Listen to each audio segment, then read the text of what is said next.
Bismillah ar-Rahman ar-Rahim. Assalamu alaikum wa rahmatullahi wa barakatuh. Thank you so much for tuning in to Business Class Podcast by Oman Observer. Thanks to your encouragement, we are at episode 9. The podcast has taken us through different destinations and different stages with talking about entrepreneurship and co-working spaces with Fatma Bahwan, to entrepreneurship in general with Hamoud Al-Hamdan, to crowdfunding, to recycling also. And we have touched on other subjects as well, such as human development issues with Ahmed Al-Mukhaini. And we have also talked about startups and the future of startup ecosystems with Muhammad Salah. And today we have been waiting for this episode for a long time because we have one of Oman's brightest minds. She wears 3 hats. She's a close friend. Nasra Al Adawi is not only a well-known author and writer who has written a very influential book about resilience called Within Myself that was published in 2004.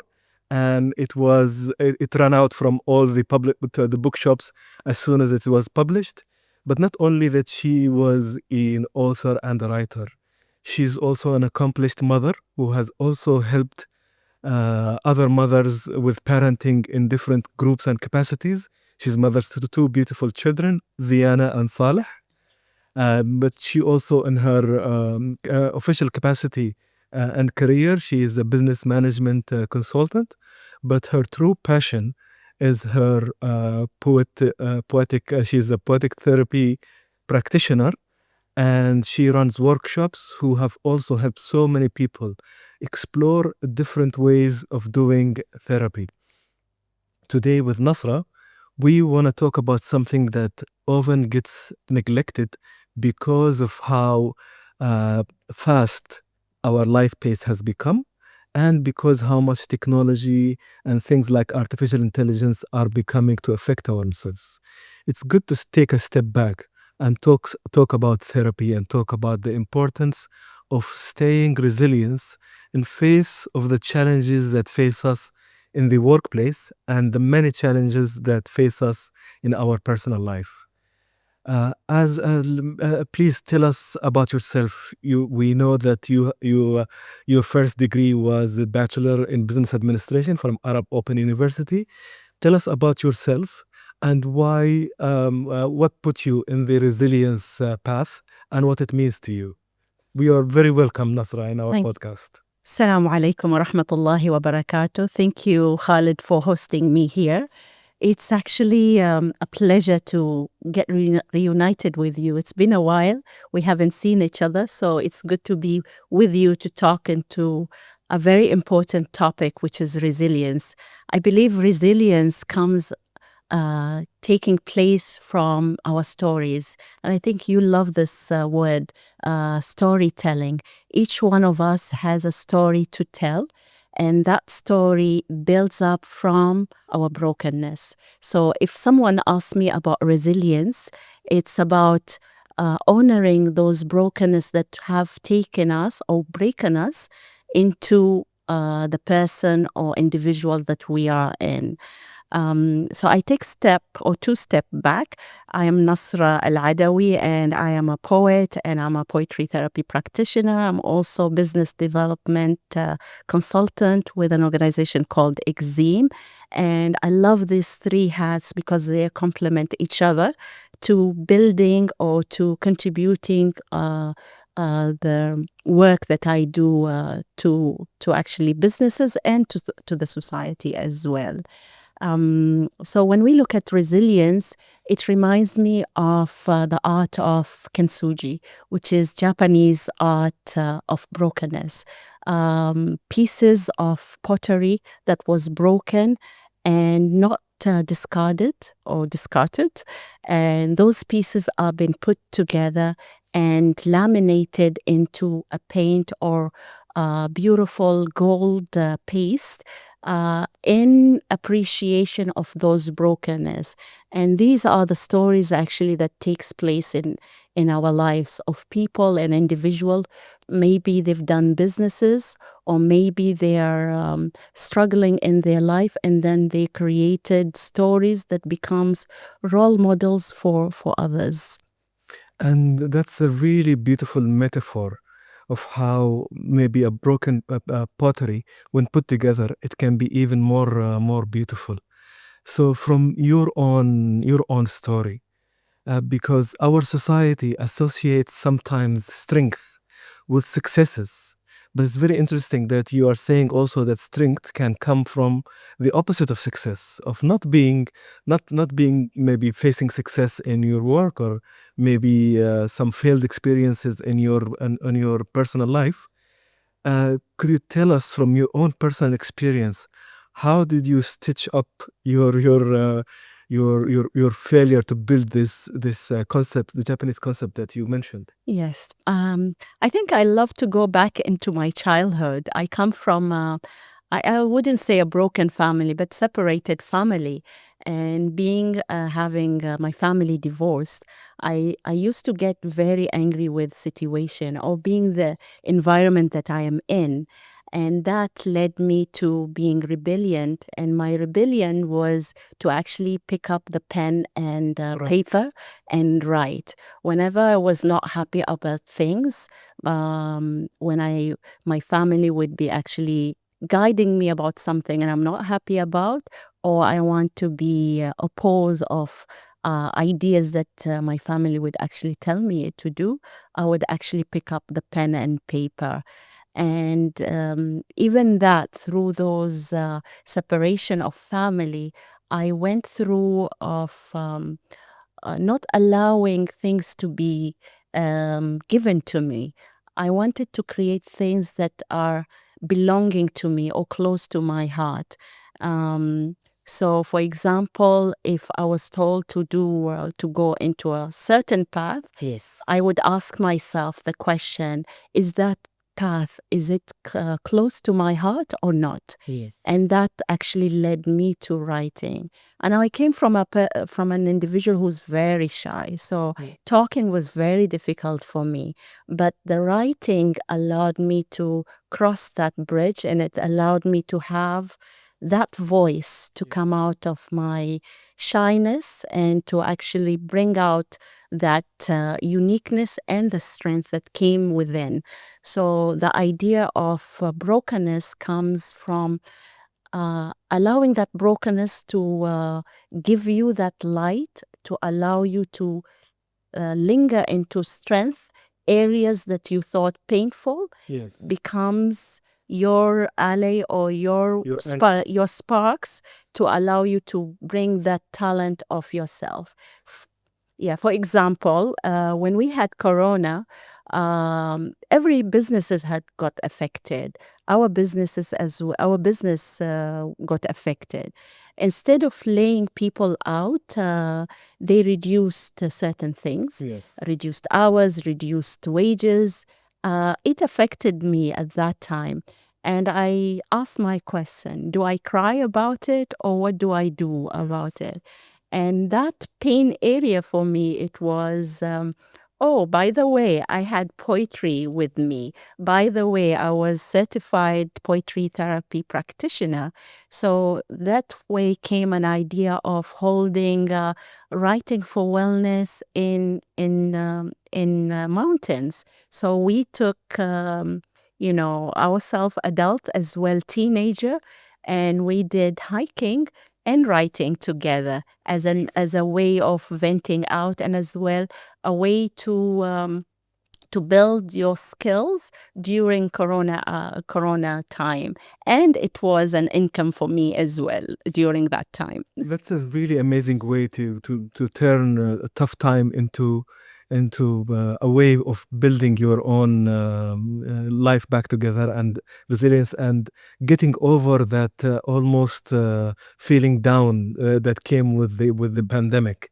And how was the journey of maybe if we take it a step back, what does this book mean to you? And how would you link between, starting that writing, the rebellious writing when you were a child, culminating with this book, and link this, please, for us with the poetic therapy? Okay. Reminds me of a writer. He's a psychologist, passed away, Dr. Era Pargrove. He wrote a book called the Journaling Workshop, and he talks about a concept called the stepping stone. Stepping stone is about all the challenges that one has. They become gifts for your life and opportunities to actually embrace. And that's what happened to me with that book. This book came after I lost my dad. It actually came, there was another book before this called Collective Thoughts. And for me, when I lost my dad, it was a very hard time because he actually lived in Zanzibar and I was in Oman. So I had a self beating up, somehow I could say, and guilt inside. I was not there when he passed away. And the only way to do that, to release the anger that I had inside, is to write. And because I came from a shy personality, I thought, if I stand in front of people, that will be my achievement. So I don't know where the strength came, because the loss was the turning point, the pain itself. So that came the idea of writing, and not writing only for me. It's actually spreading that knowledge to others. Writing the stories of children from format of their painting for the children who actually was touched by cancer in SKU hospital, as well the writing of women, Omani women who are touched by cancer as well. And those allowed me to learn as well as a person, to come out instead of being so personal into my pain, actually go beyond and learn to hear those stories of women and kids. And when you contribute to others, you also become healing somehow. You heal yourself through that journey. And through hearing their stories, you built as well the mechanism of beyond yourself, beyond that box of yourself or the I. It becomes, okay, I listen to other people's stories, I build myself, I help others as well to bring their stories, and that becomes the milestones of crossing that stepping stones. This is so interesting that you say this, Nasra, because when people talk about being strong and getting overcoming challenges, resilience, there are people hear different advice. Some people say whether everything yourself, don't depend on anyone. Some people they resort to support groups, for example, and some people resort to therapy. Yes. And there are different kinds of therapy. Could you tell us from your experience, especially with poetic therapy, why you chose this path, and what advice, for example, you would give people who are facing challenges and they hear this different and sometimes even conflicting advice about overcoming challenges? Should they do it themselves? Should they not talk about it? Or should they, like you alluded, try to heal themselves through the stories of others as well? Yes. It's actually, there's no one way method of doing it. Support group is always important. The writing as well, it's important. The going in as well is important. Sometimes there are people who would not want to go to people. Yes. So writing could be the starting point of allowing yourself to build within yourself. Because writing, you don't need a teacher really. You just pick up the pen and you start writing. And when we talk about therapy, we think it's actually coming from the West. It's actually coming from Islam. Please, tell us more. Isn't it the first ayah that came to our Prophet Muhammad sallallahu alaihi wasallam is to read Iqra, and then in the same ayah it says the pen, الذي علم بالقلم, the one who taught you with the pen. And the other ayah comes, علم الإنسان ما لم يعلم. Isn't he the one who taught the person to know the things that he doesn't know? So that concept came from Quran itself, from our Islamic values. When you pick up the pen, you come to understand things that you did not become aware of. So from your heart, it goes into your hand, into your pen, into the paper, and then you look at it and you become or you take a reflection, a pause into what happened in your story, and that gives you that sparks of ideas to allow you to see the things that you didn't know or you didn't see before.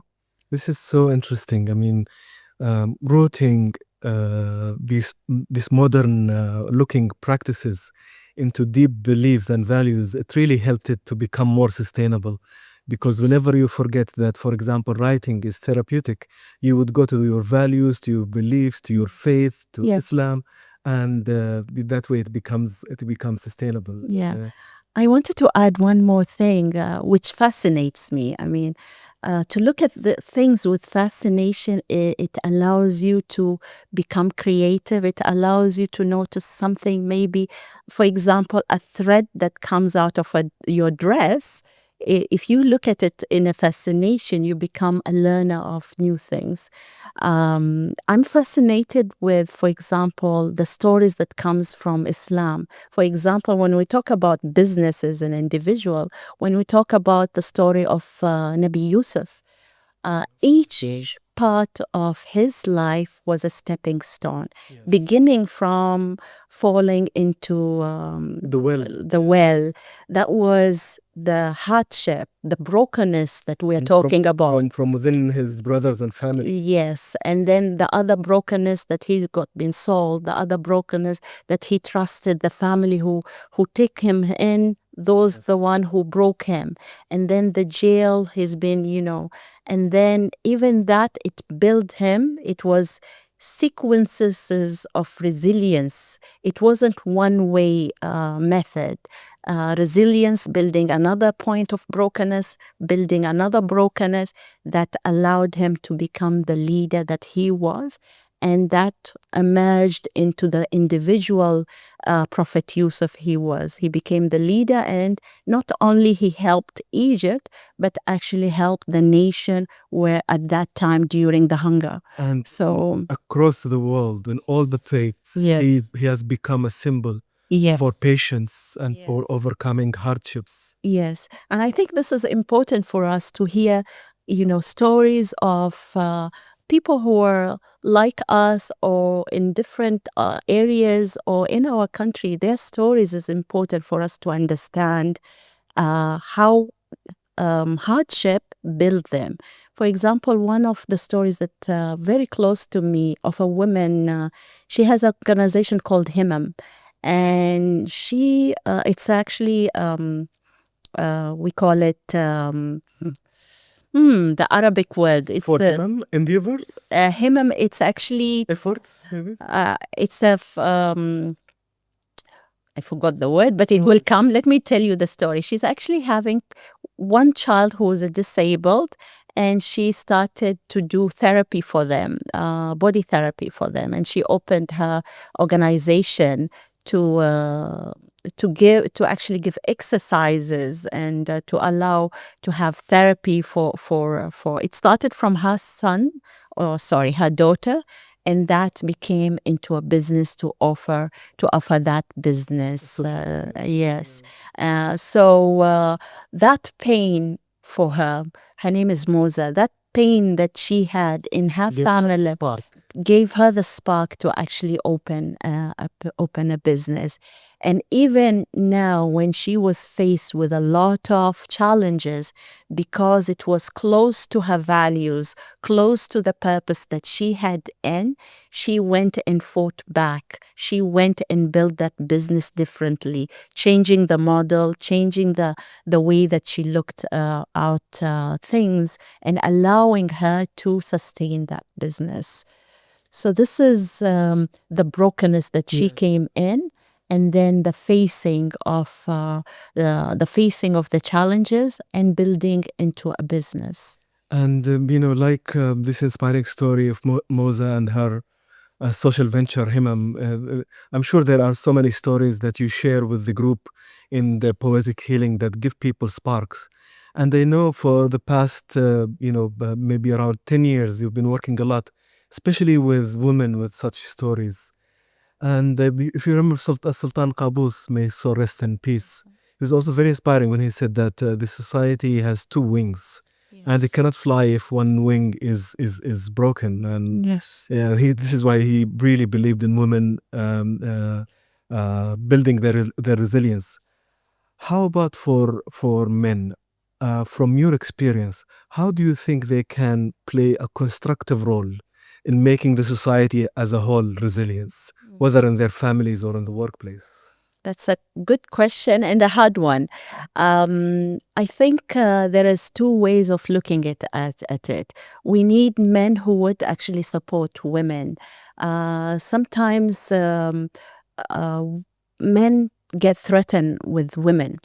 So it's neat, like you said, Allah yarhamu, His Majesty looked at the society as a bird, and then we have the two wings. So one wing is the male, and the second wing is the female. And that flying off of any nation needs those two wings. Exactly. So let's not fight with each other. Let's actually build each other and give opportunity to one another. That's how we would actually allow the society to thrive. For example, and I remember when we went back into terms of education opportunity, when there was scholarship for men, we need as well to give the numbers as well for female, to give them opportunity to learn. That could be one way of doing it. When we talk about capacity building, when men get that opportunity as well, women needs to be given. In terms of I could say when men actually have businesses, they should actually take as well women who could support them. Sometimes there's a man actually who run a business, but who is the advisor in that business could be a woman. Yes. And I mean, it doesn't have to be something competition. It could be actually complementing each other and each other. This is how I see it. And I see a lot of business who actually run by men, but their advisor are women. Yes. And that were the successful businesses as well. And this is something that is talked about a lot in the entrepreneurship and the startup ecosystem world as well. That the numbers all over the world of female startup founders and females who receive funding for their businesses is still not more than 20% at the best cases. So perhaps there are ways to improve this if the society looks at it less as a competition, as more as complementing each other. Yes. What do you think is the community, the society's role in building the resilience for both, men and women?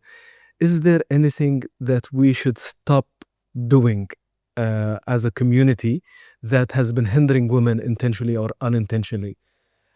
And is there something that we should start doing more of from experience? I think the blaming culture for me is we look at people and we analyze them in terms of failures and look at them and blame them. So I think we need to have supportive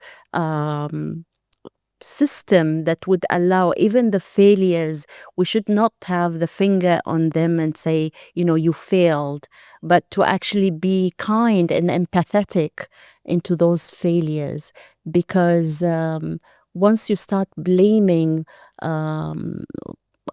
the culture of blaming needs to actually we need to reduce the culture of blaming to allow in family settings or upbringing children, or in general? in general, because it starts in a family setting, but it becomes wider as well. Even in the work.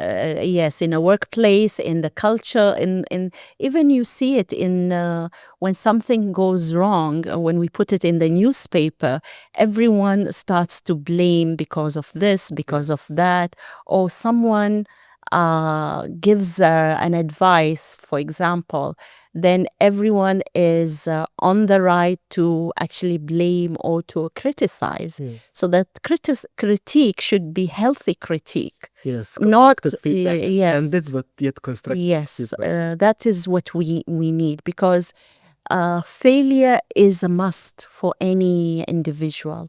And when you talk about brokenness, it is that failure, it is that crackness that happen for the person to learn out of it and to start to pick up themselves.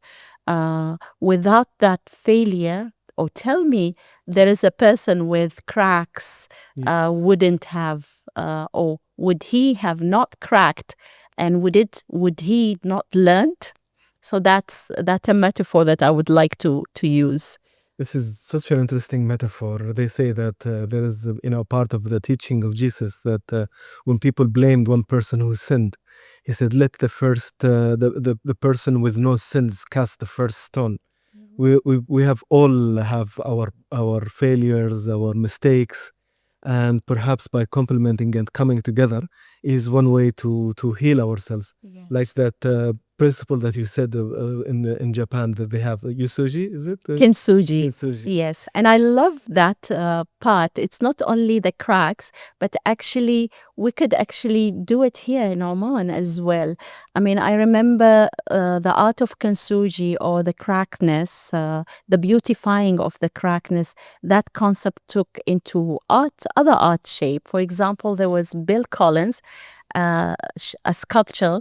She took that idea and created a gallery or sculpture work of faces of women got cracked, and men as well. Yes. And she highlighted crackness in individuals, crackness into our hearts, crackness into our life stories, and she beautified them into gold. Yes. And bringing those, and it could be as well, for example, messages that allows a person to look at their failure and say, yes, I failed, but what are the strengths that I could put into gold, and I begin again.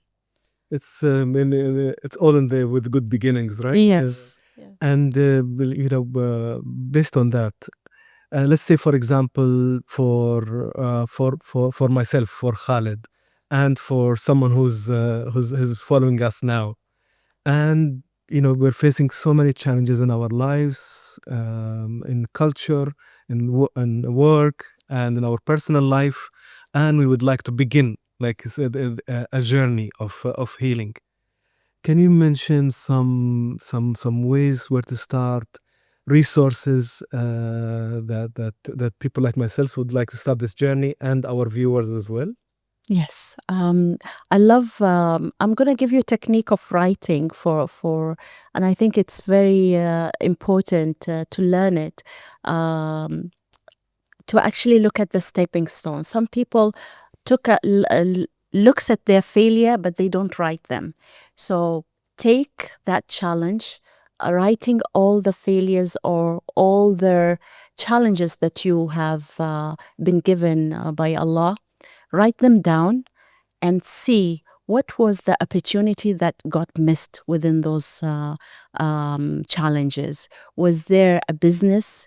Was there maybe a learning? Was there a project that you wanted to do?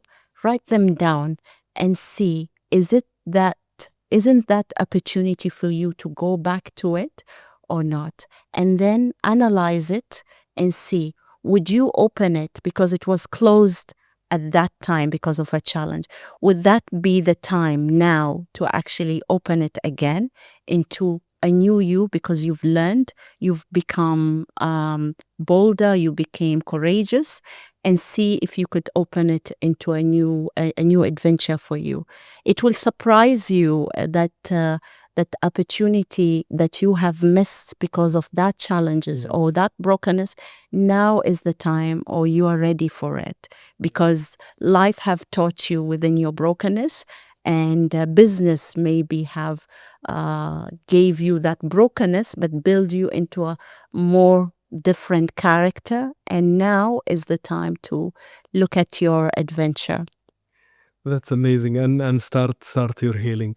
Yes. And now for people who would like to join you on those poet therapy workshops, for example, could you please let us know where do we find you, and also tell me about this knowledge of the faith book, the gift that you have very kindly shared with me today. Okay, so two things. So the gift that I given you is علوم اليقين, which is how did you translate it? Knowledge of the faith. Knowledge of the faith. It's actually word search and game. It's actually brain activities based on Islamic values, and it's interesting that we have these word search in English. These activities are not available in Arabic, and this is done by a colleague of mine, Dr. Fatma Al-Riyami. And the idea came from her father doing word search. So he was looking for activities, and she developed this for him. And it became something for a senior person to do, and as well for family. And it actually represents as well my experience with my kids doing word search together. It's actually, I could say, brain activities that allow us to prosper and think and become creative. So that's first. And the second one is my writing for wellness sessions. It's available through, I have online, and then I also have partnership with Majaz bookshop or Majaz platform. So we have sessions with them. So you could it could be followed through their Instagram and my Instagram, which is I am Nasra. And as well, we have a gift for our listener today. We have a writing for wellness online that a person can take it on their own, which can be available for them for free as well, so they could try out writing. Amazing. How do they apply? Should there a link? Yes, there's a link, and we will share it with them. Thank you so much, Nasra. Thank you. And can you share with us a last takeaway from when you hear the word resilience? What should we think about? That's a challenge. Resilience is the art of brokenness, the art of embracing your life story into your uniqueness. Thank you so much, Nasra. It has been truly a pleasure to see you again and talk to you always. And you've done everything that you have done for your life. You've done selflessly. You have done it to part of your journey. And in your journey, you've healed so many people around you as well, and you became an inspiration. And you're an inspiration to me today, and to the business class podcast team, and to our viewers and listeners. So thank you so much. Thank you. We've actually did it together. We all did this together. It can't be done with one wing. Exactly. Thank you. Thank you so much. Thank you so much, our listeners and viewers, for following us. Please do not forget to look up Majaz platform to know more about the amazing poet therapy workshops. And please also, you will find with this episode, you will find a link to a gift, a free workshop from Nasra Al Adawi. Thank you so much. Thank you. And let's not forget that we all get broken sometimes. Failures are part of life, whether in our careers or our personal life. It's how do we get up again that makes us resilient. Thank you so much for following us, and see you again in the next episode, inshallah. Thank you.